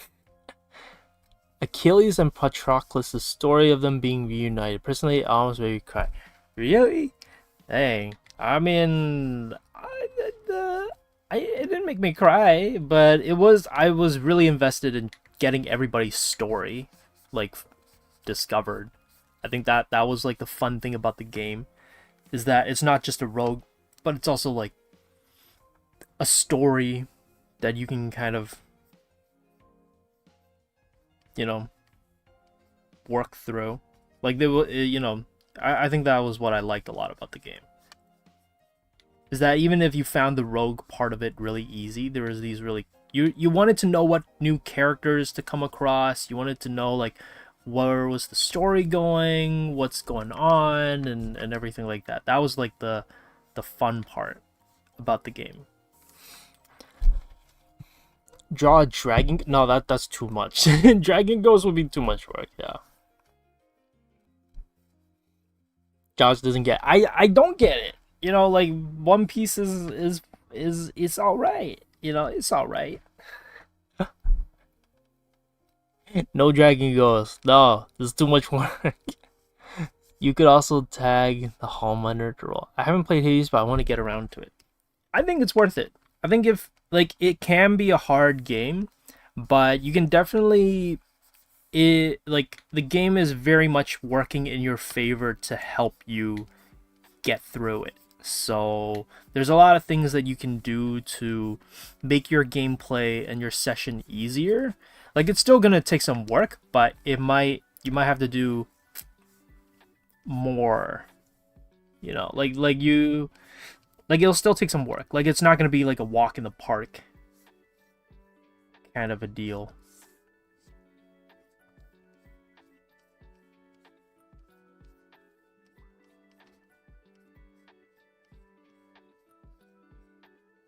But I do endorse the game. I highly recommend the game. Yes. I've just drawn Casper the Ghost. Is what I've drawn. I wanted to draw Casper the friendly the friendly ghost. Is Hades skill based or strategy? It's a little bit of more. It's more skill based, but I think you can have a little bit of strategy, especially in how you pick the boons, like the aids from the gods, like the power ups that you get from the gods. That's where I think a bit of strategy comes in, where you got to think about like, okay, what play style are you aiming for? How to improvise so that you have a good advantage with the weapons you're using, like those things. I think you do have to think about a little bit. Or else you'll have a terrible build and then it'll feel like you kind of wasted your time with your sequence. You know, I should have just referred to like some creature design from from like Ghibli or something. I don't know what this thing also became way more terrifying. Way more terrifying. After it was like nice and cuddly, and then now it's like, yeah, that's freaky. It's a little freaky deaky.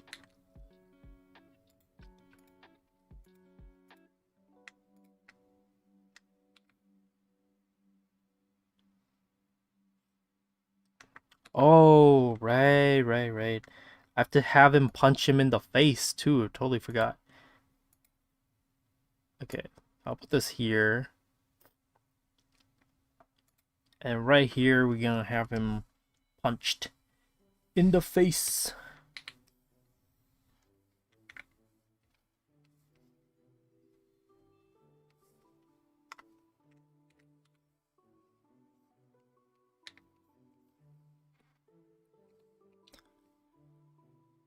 Infested my brain is so good. It is really good. The music, the gameplay is really tight for Hades as well, and like the art style is super like well done, and it's so good. I can't wait till Hades 2 is like done, and then I'm gonna like get into it as well. Like, ooh, it's gonna be a good game. And you know what's crazy is like when they announced Hades 2, there were some things where I'm like, okay, how would they change it? And then I read like a little preview as to like what's different about Hades 2, and I was like, hey, look at that. I got a good chunk of it right. So, you know, I should just be a game designer, you know? No, I'm just kidding. Game designing is hard. The game designing is not easy at all.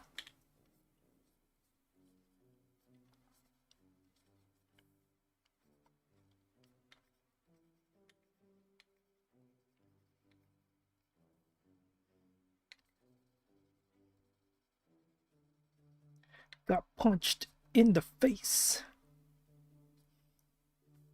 All right, I wanted it to envelop his hand. Because it's a ghost, so it has a little bit of like mushiness to it. So it's pushing and punching through. I know this is really kind of a little bit hard to see, but should work, I think. I love Dionysus' personality.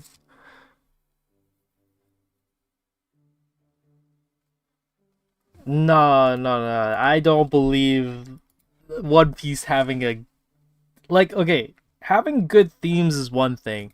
Having it be like, oh, it's the best thing, and it's so complex. I'm like, I don't know about that. I don't know about that, but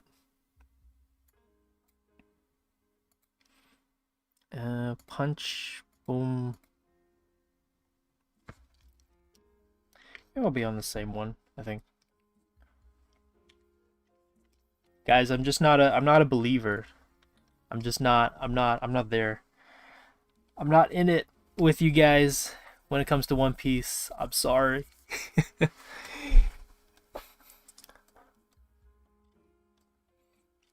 Dionysus, I mean, he's fine.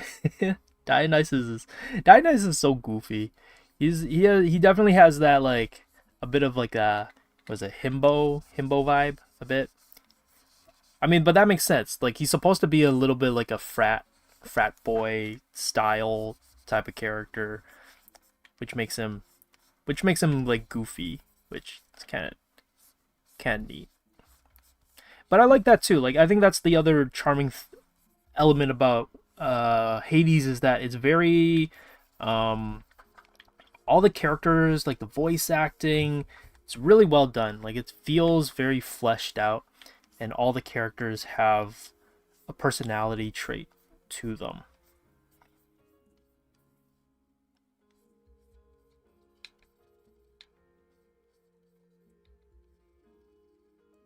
I hate one. Okay, I wouldn't say that I hate One Piece, but I think it's not. It it's definitely a product of like nostalgia. I think, and a bit of like. There's a reason why people like it so much, and I do think that it's like a fun kind of adventure. You know, with like very interesting world building. I will give it that. I do think that it has interesting world building elements to it, but I don't know. I find it a bit repetitive sometimes. The structure of the stories are very repeated.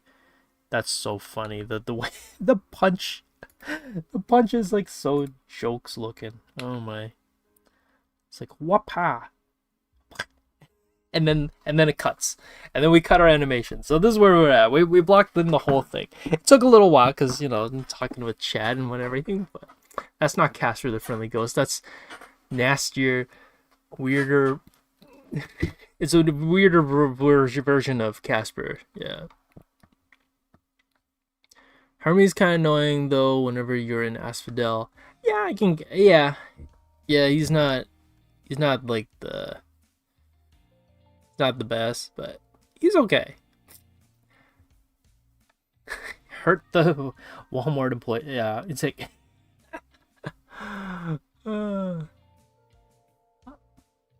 Thids? Who's Thids? Well, I don't know who Thids is, but okay.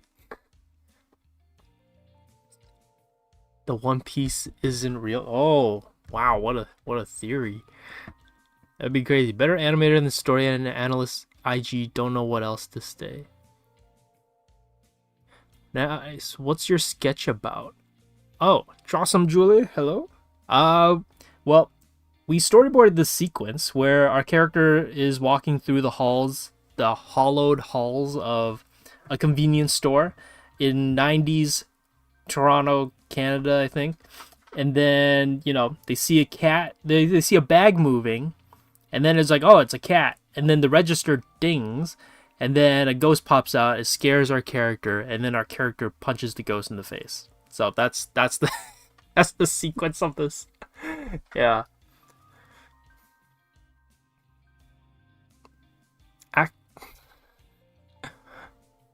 Gonna freehand these hands, no reference, wish me luck. I believe in you. You can do it. I remember coming across a radio drama once and had the idea of doing an animation project where a group of animators tried to make their own animation based off of an only clip. Oh, that sounds fun. That sounds really nice. Yeah. I like that because it's like it's a little bit old timey, and then there's you can kind of you don't know what it might look like because it's all radio show. That's actually kind of neat. That punch at the end, that's well, obviously there's a block in, so the punch to me definitely feels like it's missing a little bit of stuff just because also he gets a bit too big, I think. I might just shrink him down. Oops. Shrink him down a little bit.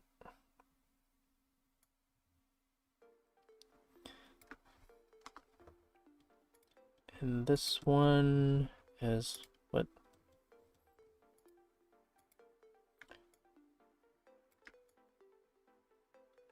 Shrink him down a little bit.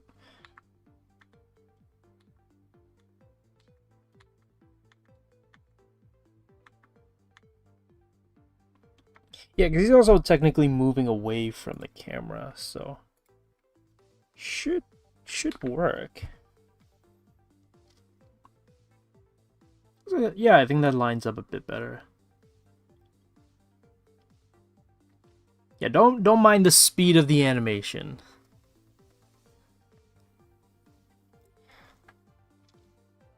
Won't deny that pacing is a huge issue with One Piece though. Only recently does it actually feel like it's moving at a comfortable pace. Oh, okay. Well, I'm looking forward to it. Still like to finish the whole thing, but yeah, for me, it's kind of the repetitive, the formulaic approach to One Piece's arc that kind of is like, for me. Okay. Man, that feels like it took a bit. I think I'm gonna maybe add in the other bits of the background, and then I will, if we have time, then I'll do some of the cleanup shots for this. So we got cashier. The first one is the halls. So again, we'll do some quick hall drawings over here.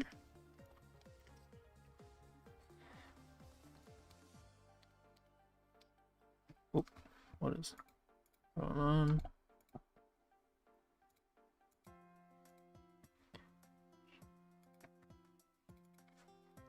Okay, oh, this is the hall. I think I have only one shot. Okay, hall shot 1. Let's call it hall shot 1 regardless.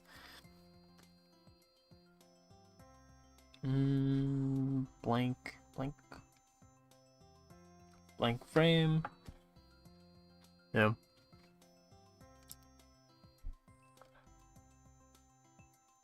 Does he actually voice every character?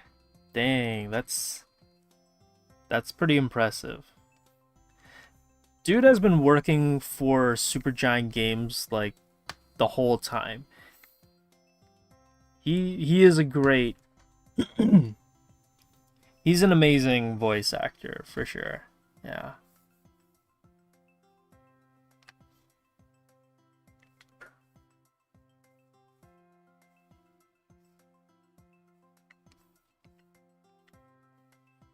But yeah, he's been with them for forever. He was with them on like like since the beginning, I think. I think it's because they used to be like they used to work together. So like the creators of like the studio, I think they used to like everybody there are people that they've worked together before. So Gen Z, Darren Korb, I forgot all the like the writer and the game designer or like the studio lead or co-lead, like they've all worked together before, so that's why they have like a pretty good rapport with one another.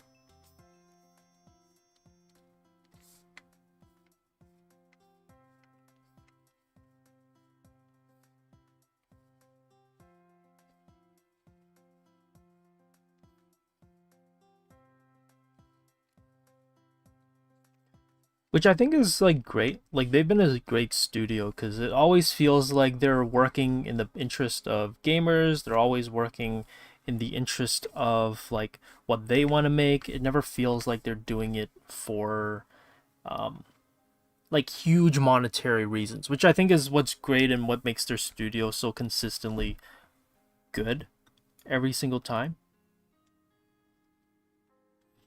Oh, I just realized something. This,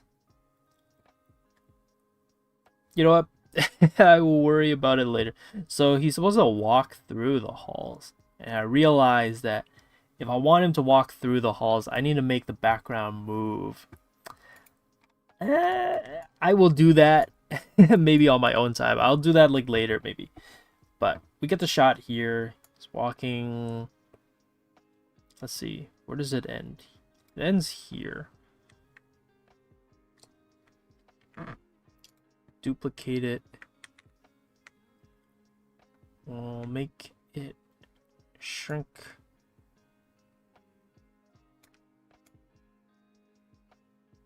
Yeah, we'll make it shrink like a little bit. Maybe I think this much. I mean, the next shot, we don't have to shoot him like walking through the entire thing, or else that'd be kind of boring. So we're not gonna do that. I think once Arfa and Jesse kind of is over, I'm going to lock in and finish all my whips. Hey, that's the way to do it, Quinn. Finish your pieces. I mean, that's kind of like a thing I need to remind myself to do too, which is to finish the pieces.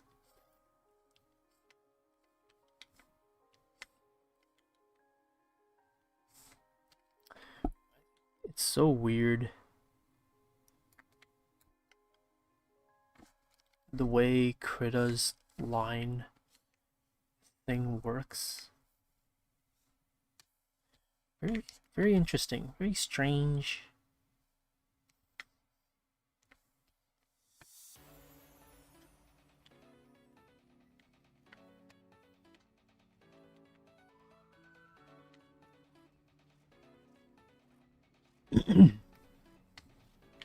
Yeah, I have a lot of pieces I need to finish up too.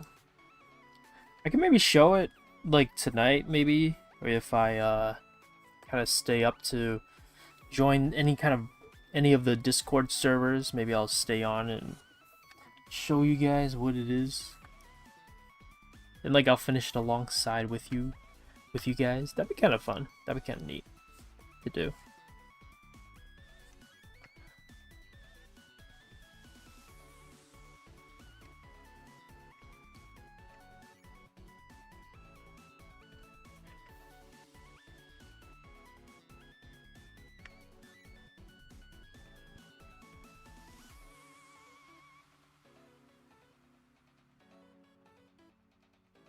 Okay, sure, yeah, like it. If you want to, I can take a look at the hand. I don't mind taking a look at a hand and giving us a few comments or pointers about it. You know. 2 hours drawing is a long time. I think even like in class for 3-hour figure drawing classes, we take like a break at least sometime.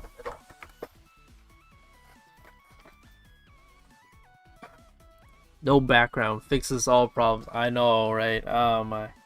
Having a background. Dang. Okay, we got end shot here. Oh, it's over here. That's the end shot. Okay. Then we have a new shot right here.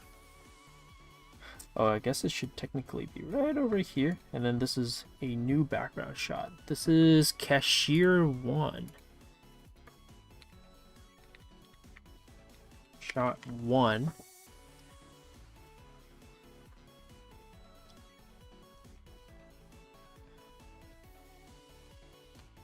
Oh, whoops.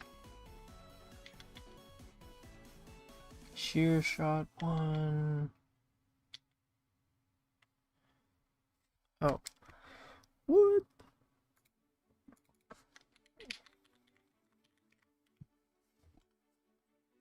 Okay. This is where it starts getting a little confusing with the with the shots.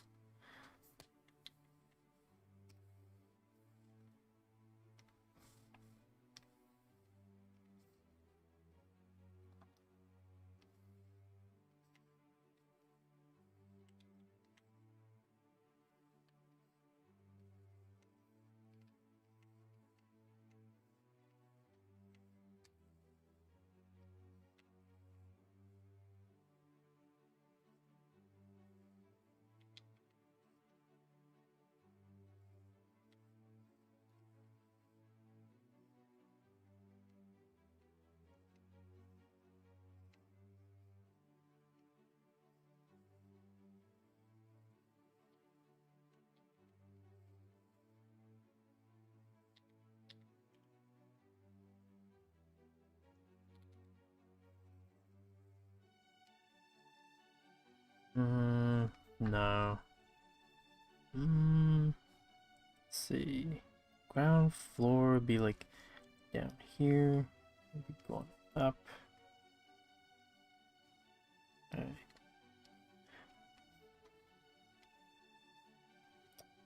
Just trying to track roughly where things would be perspective wise, so I can kind of map out the hall a little bit.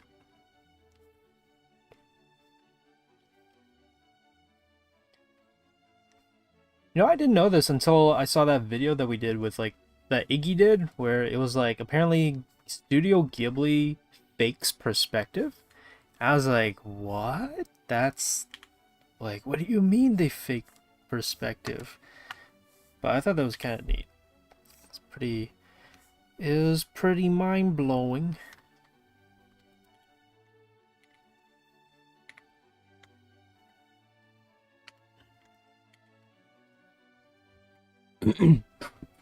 What is your biggest project you've done? Oh,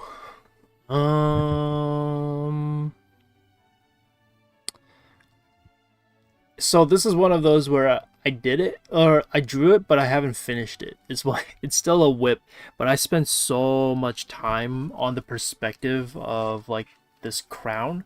So I was kind of drawing this, I guess it's kind of like a sculpted bust, but with like a very stone kind of crown. And it was when I was kind of trying to learn the fundamentals of perspective. So I drew it in a way where everything is laid out old school, like in an old school way. Which, by the way, if you want to try it as like a way of learning, it's great. But in terms of practicality, it's not good because it takes way too much time and it's way too overly complex for no reason. But yeah, I gave it a shot and I drew this kind of person with a crown and it looks cool, but I haven't had a chance to finish it. So yeah, I could show it to you guys later afterwards, once, maybe like right at the end I can kind of like show what it looks like. But yeah, it's not the it's still in a work and it's well, yeah, it's a whip, so it's still a work in progress, obviously. But it's I wouldn't mind jumping back into it because it's a very ambitious piece for sure. And yeah, it's I got a lot to work on. There's a lot of work that needs to go into it. So, yeah. But the one from no, not the one from last night. Like, I literally haven't started even painting it because I spent weeks just drawing the crown, and even after I've drawn the crown, like looking at it now, I'm like, it's not quite there. But yeah. It'll be interesting. Like, I could show it. I think I have it on this computer, and I could show it a little bit. But it's interesting. Everything you make looks good. Oh, well, thank you, Lycan. That's so kind of you. Thank you for that.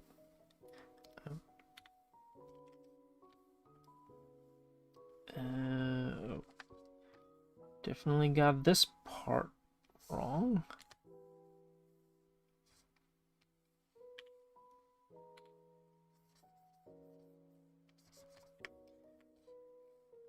Okay, cool. It's just like a basic framework for the background. Not trying to do anything super complex. But I do want to see what the hold up. This is where it's like always so convoluted. Copy, and then here, right here, we have a blank frame. Yeah, and this is like a new shot here. I don't think I need to really draw. Oh, I do have to draw the cashier. Dang it. Okay, cashier is this. I want to check where I place the cashier so that I know like how big it's supposed to be. Like I drew it and then I'm like, wait, how big is this cashier? I think it was like shoulder length, right? Yeah, it's like about shoulder length. Shoulder length, about here. I'm gonna follow the perspective on the shelf that I laid out. It's gonna look a little shorter than how it is from the other side, just because we're now looking at it from a different angle. I probably should have used a bit of 3-point perspective, or 2-point perspective, not 3-point, but it's fine. This is just a simple background breakdown anyways, so it's okay. So mysterious. Oh. The Josh Wiki, yeah, I wish.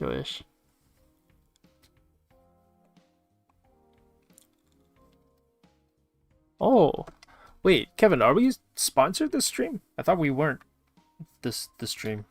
I didn't do like the shout out for this one.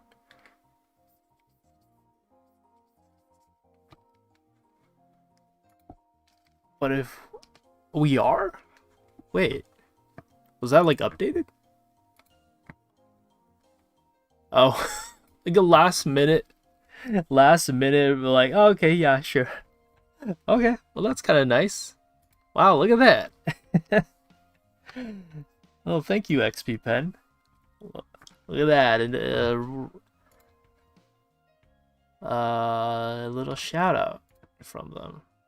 Guess we're gonna bring it back. Bring it back over here. Oh, whoops. Doing it at the end. Oh yeah, no worries. Oh, look at that. Wow. XP Pen sponsoring some more from us. That's awesome.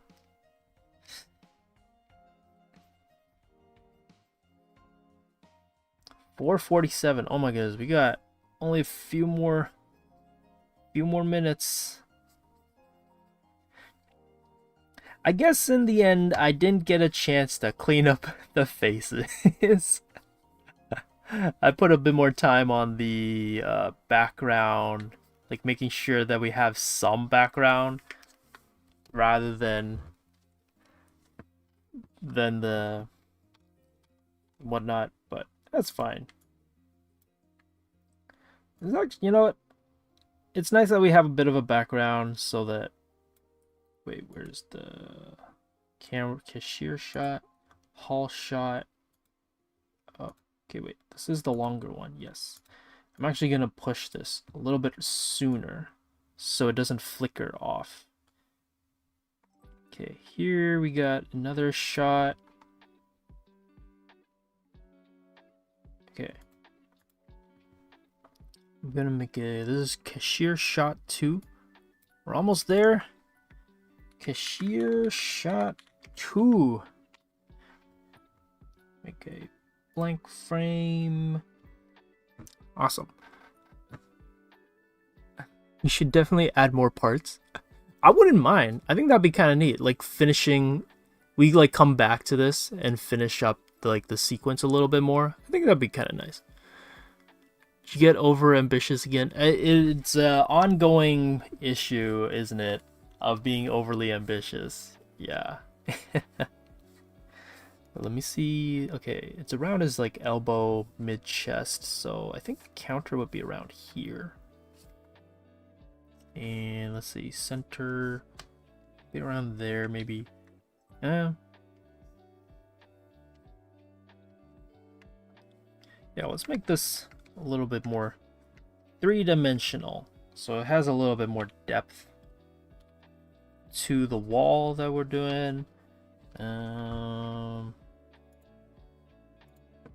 Yeah, I mean, I'm excited to kind of play through this just to see how everything lines up afterwards with the backgrounds and whatnot.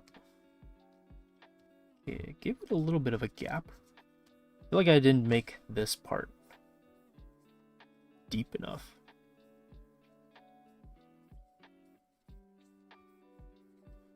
Might have to make the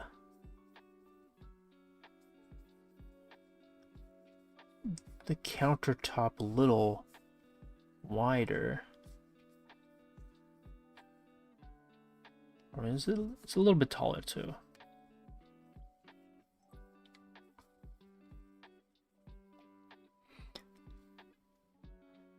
Every last weekend of the month. Oh, that's a good idea. You know, like we come back every like in a scheduled way, and we can kind of see this slowly develop and clean up. Be kind of cool. Be kind of neat. I mean, it's a good idea. I'm not against it. I wouldn't mind giving it a shot.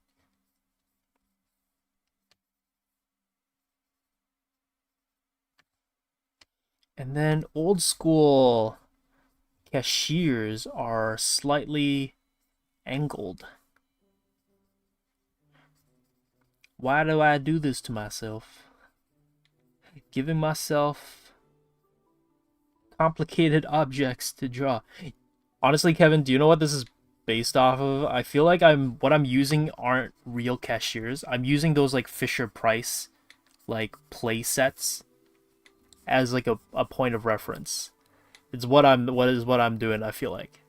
I'm just thinking of like Fisher-Price pretend play role playing cashier set. What did that look like when I was a kid? That I feel like that's the real reference right there. That's exactly what I'm using. It's not any real Walmart. It's just the Fisher-Price.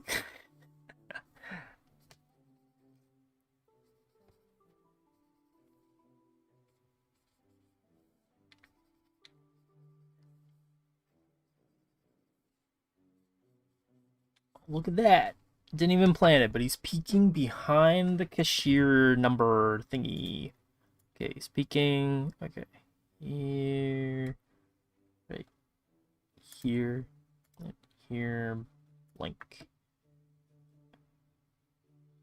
Blank. Okay. Great. Don't have to animate the cat. And then, boom, new background. Okay, I think this is it in terms of like blocking in with all the background and everything. Okay, let's play it. See how it turns out. How this turned out. Did I clear cache? I think I did. Okay. Let's go to the beginning. Man, look at this timeline. Oh, it's beautiful. There's so much happening. We almost hit the 100 mark too. That's actually kind of cool. Okay, let's zoom in a little bit. Let's see how this turned out. Oh, that's so fast. Even with the background shots. Oh my goodness, it feels like a fever dream. Okay, let me see if this. I feel like every time I try the slow down, speed up thing, I don't know if it really works. It like kind of works. Okay.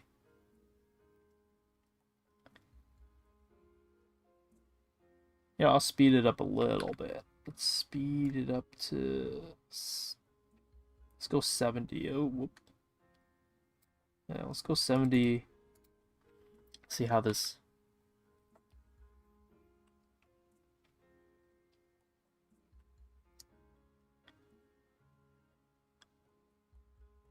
Oh, I think I messed up on one of the backgrounds. Let me see.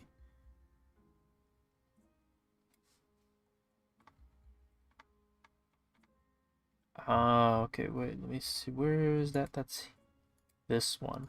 Okay. Should be here. Then it gets a blank one. Okay. Looks sick though. Thank you. Thank you. 60 frames. No, we're not. We're just doing 24 frames. But what I'm doing is I'm just slowing down the play rate so that it's easier to kind of just take in everything.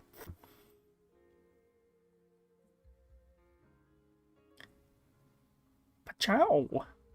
You know, punched. Ghost got punched in the face. Yeah, so there's not really like I'm not really playing this with timing in mind. Like you can see like the frames are just spaced out evenly. So I haven't worked out like timing or spacing for the movements. It's really more just making sure like everything is kind of matching or lining up with the motion, with the character proportions and whatnot. Just making sure it's as close as I can get it. And then I guess technically this is still blocking in, even though we said this is clean and finalized, but it is what it is. Animation's kind of unpredictable. It's a lot, but this is kind of cool. This is neat.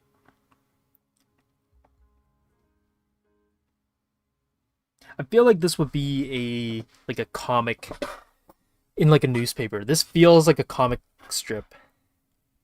Seeing how everything's played out and everything. You know what? I'm quite happy with how this turned out. It's not too bad with how everything is. I think before I go into like cleanup, I would add some breakdown poses and some in-betweens, just like a few here and there. And then I would tidy up a little bit of like the drawing and proportions just to make sure everything is where I think it should be. And then I would clean up the drawings. Because then there's no point doing a cleanup drawing and then doing some rough blockings of in-betweens after. You kind of want everything laid out cleanly first, and then you do all the cleanups. But yeah, this is not looking too bad. Yeah, this turned out much more successful than I thought. It's awesome. Okay, if someone wouldn't mind looking at the Discord and judging my hand whips, that'd be great. Yeah, for sure, liking. I don't mind taking a look at it after stream. Once this is done. This is my first live stream on this channel. I hope you're doing well, Mr. Wing Canvas. Oh, thank you. I am doing not too bad, not too shabby. And let's see here. You guys were asking, what was that piece? Let me see if I can find it even. I don't know where I put it. I'm trying to find. Is it this? Oh, it is this. Okay. So this was what I was talking about when it came to like the crown. When you were like, oh, what's the biggest project that I've worked on? I do want to set expectations because I haven't painted it, so it's just a line work. And the crown I know is a bit off, but the reason why it's the biggest project is because I spent a long time just drawing the crown. But I kind of think I need to redraw the face angle just so that it realigns with the crown. But yeah. This is it. This is what I drew. This is the biggest project that I need to get back to finishing. But yeah. So this crown is what I ended up spending the most time on. That's why. It was like, and the reason why it took a long time is because I didn't eyeball it in a sense. What I did is I was trying to experiment with how to use fundamental perspective to draw this. So there's no eyeballing. It's literally using lines and grids and measurements like as strictly as possible, just so that I know how perspective works and the fundamentals of how you do something like this in proper perspective. So yeah, it took a long time. That's why I haven't gone back to this in so long, because the crown kind of tired me out, and I was like, I don't want to paint this anymore. So, but I do plan on getting back to it. And then another piece that I was working on, but then again, same thing. I haven't had I haven't had a chance to get back to, but I wanted to paint this as well. But I spent so much time doing the line work. Like, I hand did all the lines on this without any like smoothing tool. I don't know why I did that, because I think it would make this so much easier if I had a line trajectory assisting happening, but I did all this by hand. Like, I went in and I'm like, I'm going to hand draw all these lines by hand as cleanly as I can. But yeah, so these are like kind of my two big projects that I haven't had a chance to get to painting, but they're kind of there. So yeah, do I like crowns? I guess I like crowns. I think crowns are cool. This is a whole castle. It is. I don't know. It's I made the crown. I feel like now if I were to go back to it, maybe I wouldn't make the crown that detailed because it doesn't quite match the character. But I don't know. We'll see. We'll see how much I keep. To draw alone, let alone animate. Well, I'm not gonna animate the crown. That would be insane. But I'm just gonna paint it. Yeah. I would buy if it was real. Oh wow, thank you, Lycan. Yeah. This is so clean. Yeah, I mean, that's why I say I focus on line work. I just like line work, and then I give up on painting. I'm just like, I don't really care too much about painting. The lice would love those crowns. That's wild. Okay, well, thank you everybody. I'm gonna put this. Just gonna play it while I read off our closing kind of just bits here. But thank you everybody for joining me on this stream. I know that we didn't get a chance to really like clean and finalize it, but I think this turned out pretty good. Not too bad. We got the background done. We blocked in the whole scene. Got a few more frames to show the movement of like what's probably going to happen. And I really enjoyed our discussion over my dislike of, or not dislike, but my uninterest over One Piece. But yeah, thank you all for joining us, and kind of again last minute, but thank you for XP Pen for sponsoring us. That's awesome that they're gonna continue sponsoring us. We love to continue in a way giving them a shout out and for them to supporting us. So thank you to our sponsor for the stream, XP Pen, who have an awesome selection of digital art tablets for both beginner and advanced artists. If you're looking for an affordable and reliable digital tablet, go browse their store. You'll find the link in the description of this video. And as always, if you guys don't know who we are and you're just joining our stream, hello. Unfortunately, it is the end of the stream, but don't worry, this stream will be saved as a VOD afterwards. But hello, we are Wing Canvas. We are a YouTube channel here that makes art tutorial videos on tips, tricks, and drawing advice to help better help our art nerd and art community of ours.